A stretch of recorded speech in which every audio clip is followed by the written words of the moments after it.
Ó, voltando, Pronto, pode terminar. seguindo aí para a gente ir para os finalmente, né? O pessoal vai voltando aí, a gente vai só fazendo o comentário, né? Não vou me comprometer em relação a isso, mas a gente utiliza como parâmetro participação em competições nacionais e resultados em competições nacionais, etc. E tal, apesar de não ser tão representativo, mas o adulto ele tem conseguido, digamos assim, melhores jogos, né? Realizar melhores partidas contra equipes, né? Em nível nacional. Em nível nacional aqui é muito difícil de falar, porque a gente disputa poucas competições. Mas se for olhar Não, pelas poucas, o escolar hoje é um pouco mais forte, a base. Mas aqui é muito discrepante assim, o número de competições escolares, de equipes escolares para clube, entendeu? Mas os clubes, assim, você pega o juvenil ali, tanto no feminino quanto no masculino, esse grupo que está vindo aí, ele vem com uma qualidade para disputar ali um adulto, entendeu? Talvez não ganhe, mas é muito difícil comparar o que é mais forte, depende de qual competição nós estamos falando.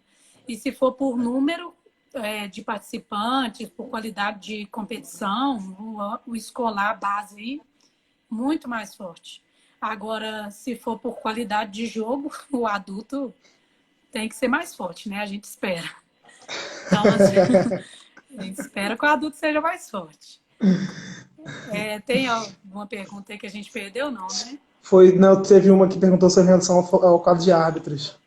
Né? Teve uma Ah, tá. pergunta sobre o quadro de árbitros. Em nível de federação, nós temos poucos cursos aqui. E o quadro é pequeno, porque normalmente a gente vê os mesmos árbitros em todas as competições. Apesar de estar mudando um pouquinho, o que eu sinto falta muito é de uma reciclagem mesmo, de às vezes é péssimo discutir com o árbitro, mas às vezes o árbitro fala uma coisa que você pensa, a regra já mudou e já faz muito tempo e está faltando conhecimento ali mesmo. Mas são árbitros, considerando o nível assim, tranquilos, mas são praticamente os mesmos. Então, tem um árbitro ali por região, mas se você for jogar naquela região, o árbitro vai repetir. E aqui na região metropolitana, como tem um campeonato escolar o ano inteiro, a FENG, ela realiza alguns cursos de árbitros e tem muitos árbitros. Apesar de às vezes se repetir, mas talvez é porque você joga a mesma categoria. Mas tem que ter muito porque tem competição o ano inteiro. E esses mesmos árbitros apitam, às vezes, as outras competições também. Mas não tem uma formação de reciclagem muito grande, sabe? Assim, uma manutenção disso. Então, eu acho que isso é uma falha, não é da associação, porque eu vi que isso é um problema em vários outros estados, mas algo que a gente podia resolver de forma coletiva, que eu acho que eles deveriam fazer mais cursos e mais manutenção desses árbitros. Aqui a gente tem o quadro, ele é bastante reduzido, né? Então, assim, tem poucos árbitros, mesmo no cenário que você traz, né? O mesmo árbitro, né, ter que marcar o seu jogo, né? E você eventualmente tem essa problemática. A federação até lança cursos, faz eventos, já houve cursos no interior, ou cursos em outros momentos, mas muitas pessoas buscando a atualização da regra, compreensão de regra, mas ingressar no quadro de árbitros, né, a gente tem poucos árbitros que ficam, né, a cada curso que faz dois, três, que também acabam não durando um ciclo muito longo, né, em relação à formação e desenvolvimento, né, desse árbitro, né, que a gente tem todo um problema na engrenagem, né, a questão do, até já a última, eu não sei se já está na última pergunta ou não, mas em relação ao Não, número de competições de jogos, né, então assim, então se joga pouco, então se arbitra pouco, então o árbitro acho que seria uma das poucas funções, né, que teria uma remuneração, mas que também muitas das vezes acaba não justificando, né, o seu próprio dia de trabalho, o seu próprio investimento que faz para se qualificar, e aí acaba tendo uma dificuldade também, né? Então, assim, os próprios que arbitram, né, ainda a gente tem muito um quadro reduzido, né? Acredito que ativo em quadra, acho que a gente não chega a 10 árbitros, talvez seja até muito, se eu estou falando nisso. Árbitros da federação, filiados à federação, né? Então, não pessoas que arbitram handebol, Aí pessoas que arbitram handebol existem, que participam de diversas dessas competições, copinhas, né, que você citou, e já é uma outra Eu acho que realidade. aqui entra nesse mesmo contexto, porque quando a gente vai disputar a federação, você repete muitos árbitros. Mas quando é o escolar, que já se trata de FEM, principalmente, a questão de curso de arbitragem, né, que é a FEM que realiza, quando se trata de escolar, aí tem um número maior. Mas federação, como os cursos demoram a acontecer, eu acho que tem poucos pensando no tamanho de Minas, né? Mas com certeza mais de 10. Mas pensando no tamanho de Minas aí, deveria ter mais para o número de competições que nós temos. Então, às vezes, você tem esse árbitro que apita aí a competição sem ser federado. Isso não, às vezes a qualidade dele é boa, sim, mas talvez não seja um árbitro federando. Às vezes a gente vai para o campeonato e pega um árbitro mais fraco, assim, vamos dizer, principalmente no universitário, que é absurdo. É a competição mais cara, muito bem organizada, aí quando você chega dentro da quadra que eles acham que tudo é bagunça, aí você se prepara, que aqui as equipes de handball estão se preparando mais para jogar esses campeonatos, né, universitários. E o universitário é o segundo, assim, depois do escolar base, o universitário, ele funciona muito bem. Só que aí os árbitros são, assim, a maioria das vezes não entendem. Ano passado a gente teve um campeonato que tinha um árbitro literalmente futsal e ele não conhecia, ele pediu desculpa, porque ele não sabia o que fazer. E o campeonato é extremamente caro. E mesmo assim, algumas organizações fazem isso. Aqui geralmente é a própria federação que presta serviço nesses eventos, né? Tanto no escolar quanto no da universitário. A Vamos seguindo próxima aí, né? Senão a pergunta gente fica aqui até meia-noite. Isso. Existe algum tipo de formação de treinadores no estado? Então, né, isso foi uma pauta que a própria Liga Baiana, um dos argumentos dela, né, quando ela surge é pensando nesse processo, né, de formação e qualificação, né, dentro desse cenário, né, então assim, já houve algumas capacitações, algumas atividades, né, desenvolvidas de qualificação, mas já tem até um tempo que não ocorre isso de forma assim, formal, né, chancelada, etc. e tal, mas não há nada estruturado, né, pela federação e está em processo de organização pela Liga Baiana, né, especificamente sobre essa pauta. E aí, como é que é?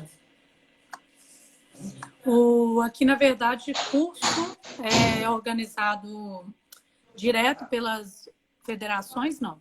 Mas a gente tem alguns cursos, às vezes, que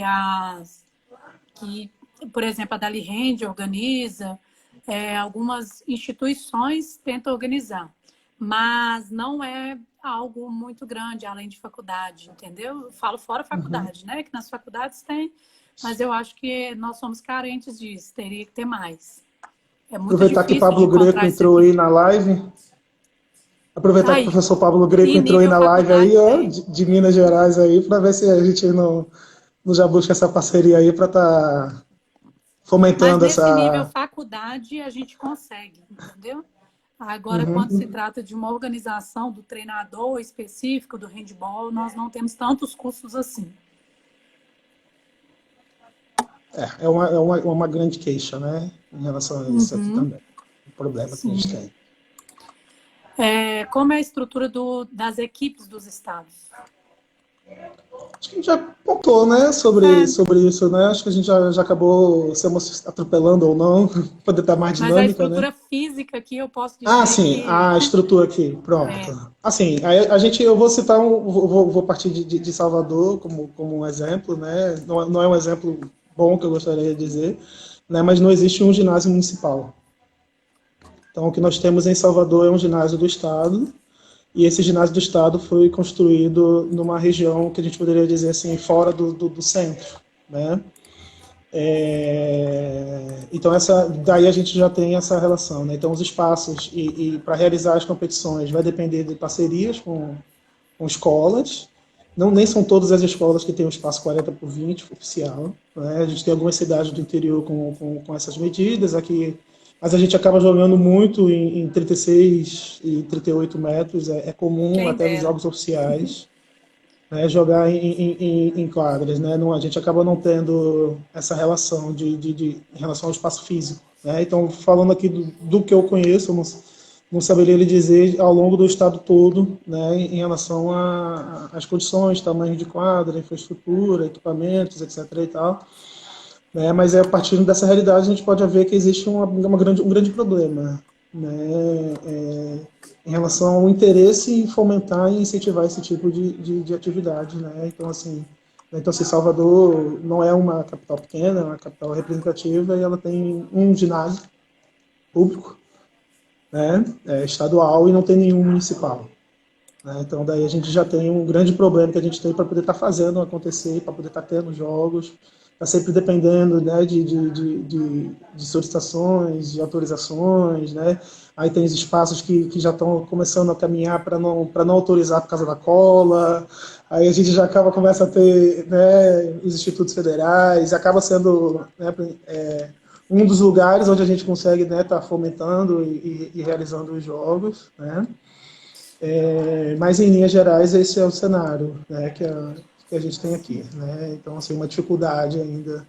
Né? Não são todas as instituições, não são todas as cidades, né, que têm uma condição de acolher e receber. A gente tem um bom ginásio em Itabuna, tem um bom ginásio em Feira de Santana, né, tem bons ginásios, né, mas nem sempre ele é promovido eventos, né, da modalidade nesses lugares, né? Mas em relação a até o próprio calendário da federação, ela acaba ficando muito refém por conta disso, né? E os clubes automaticamente, né, nem todos eles também têm o seu espaço em condições de estar sediando jogos, né? Às vezes eles treinam em quadras que não têm as medidas oficiais ou que não dão, né, as mais de segurança, porque muitos estão dentro de escolas, né, que têm suas normas, suas regras, enfim. Né? Tem um professor que treina em praça, tem duas pessoas que treinam em praça, né? Aqui que trabalha com a base no interior fora aí que a gente vê e tem ciência disso aí, que desenvolve um bom trabalho na praça da cidade. Né? Aqui nós temos os dois lados, muitas quadras, principalmente no interior. As faculdades federais também têm. Quando você pega um GENG, que tem que ter quadra oficial para praticamente todos os jogos, aí as cidades que sediam normalmente têm, mas apesar das pessoas treinarem muito em quadras menores, né? E aí você chega num GENG e você joga numa quadra oficial. Mas tem muito, assim, inclusive algumas fechadas, que são pouco utilizadas. Alguns lugares dividem com outros esportes, então não consigo usar a quantidade de tempo que é necessário mesmo para criar equipes mais fortes, tanto que o handball aqui em Minas não é algo profissionalizado. Então, eu falo assim, não é que a gente não tem quadra, a gente tem muitas quadras oficiais. Talvez não na qualidade, igual São Sebastião do Paraíso tem uma perfeita, alguns clubes têm quadras maravilhosas, mas tem as quadras assim boas, podemos dizer muito boas, mas que não são tão utilizadas quanto deveria, assim.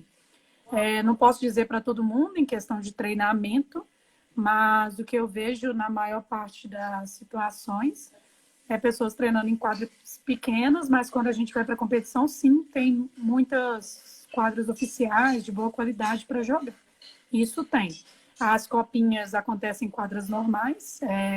Quando a gente fala normal, é quadra menor, 40 por 20.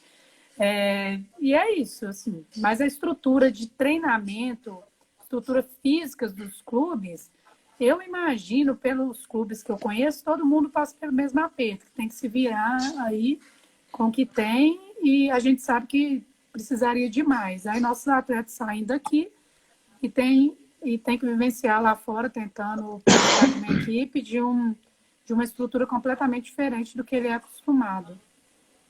Mas não por força de vontade do treinador, do atleta, mas porque não tem mesmo.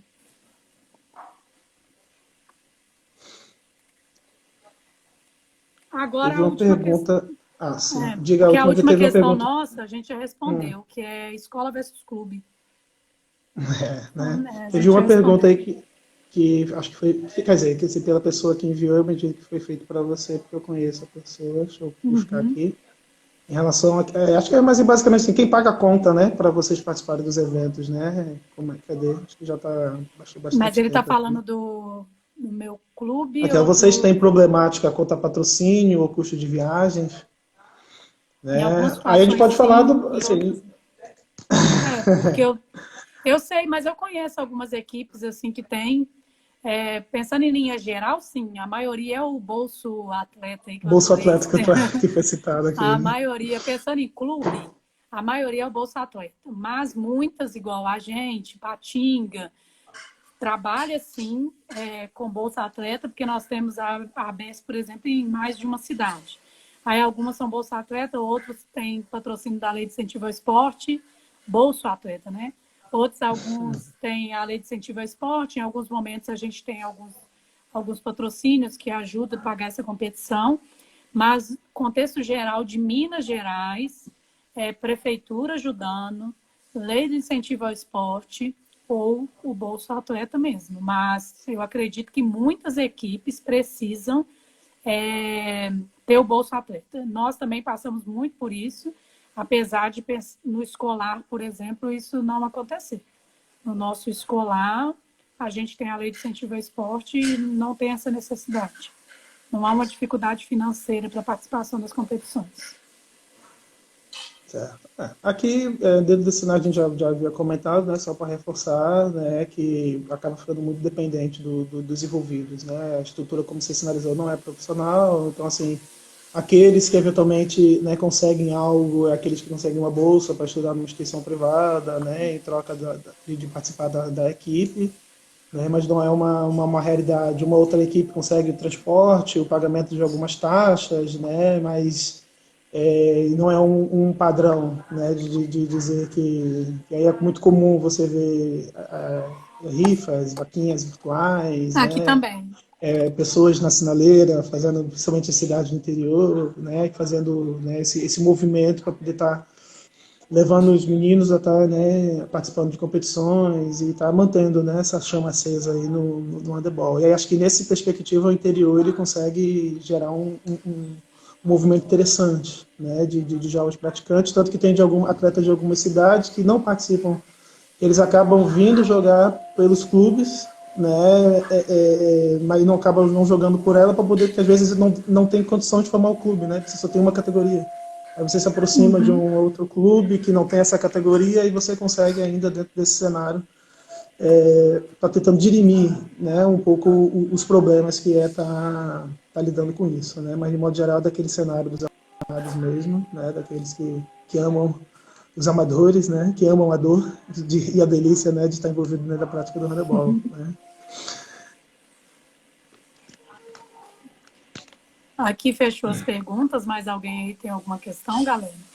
Você também, Ângelo, tem alguma Aqui. coisa, se quiser saber? Não, acho que tá tranquilo, só dando uma impressão que fez alguma agradecer, né, as considerações, os comentários, as sinalizações feitas aí por todos. Não dá para falar de. Não dá para registrar a presença de todo mundo aqui.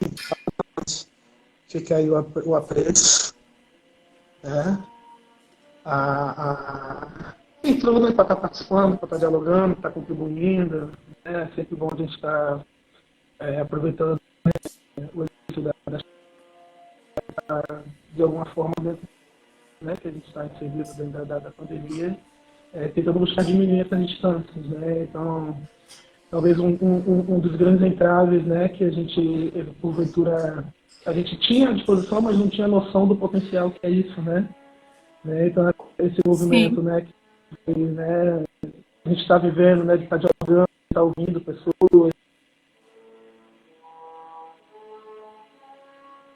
e aí a gente vendo, né, as possibilidades, né, os exemplos, as referências, né,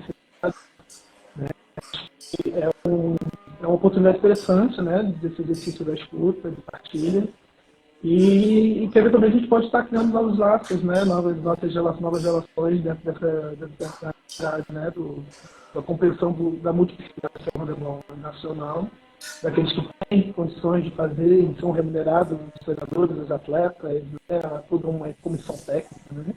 Mas, de modo geral, aqui a nossa realidade é o treinador, gestor, dirigente, roupeiro, financeiro, né? Uma pessoa só, né? Cozinheiro. Cozinheiro, aí quando vai, né? Nas viagens, né? Então, essa que é um pouco dessa realidade da nossa modalidade, né? E vamos caminhando. Né? Agradecer aí a oportunidade, né? De estar dialogando com vocês. Dentro desse cenário aí, né, da modalidade, né, e como eu comentei, né, eu citei, né, mais cedo o professor Carlão, né, do Olímpico, né, acho que seria, ele é um grande ícone, né, dentro dessa relação de que a gente, tem outras referências, né, dentro do professor finado Paulo Gilberto, né, mas ele, professor Gil, né, professor Santana, né, são pessoas que estão aí já há muitos anos na militância do handebol, né, que não deixaram, né, essa peteca cair, de Djalma aí presidindo a liga, né, que está em Andaraí, né, então assim, essa descentralização, com assim, chegada de Joaldo, né, em Teixeira de Freitas, Dibas em Jacobina, né, o pessoal de Juazeiro tentando alavancar, mas sempre tendo essa referência dessas pessoas, né, esses mais velhos, né, que criaram as condições para que a gente pudesse estar aqui, né, o Carlão, que surgiu, o Gilberto, o Salvador também afinado, o Vigor, o Milton, né, saudar eles em relação a tudo que eles contribuíram, né, dentro da história do nosso handebol, né, do handebol baiano, e que a gente possa estar, de alguma forma, avançando, né, para poder estar, né, mantendo, né, essa chama acesa, esse gosto, né, dentro dessa modalidade que é fantástica. Você já falou tudo aí, eu queria agradecer pela participação de quem ficou aqui com a gente e agradecer também, foi um prazer participar dessa live com você. Um estado que eu gosto muito, eu fui algumas vezes, achei maravilhoso. E gostei também do handball, que eu já joguei também. E espero poder mesmo estreitar esses laços, para a gente poder conversar mais entre eu e você, outras pessoas do estado, os contatos que a gente pode fazer para melhorar o handball mesmo. Então pode contar comigo para o que precisar. E o restante da galera aí também. Obrigada, viu, gente? É isso. Tchau.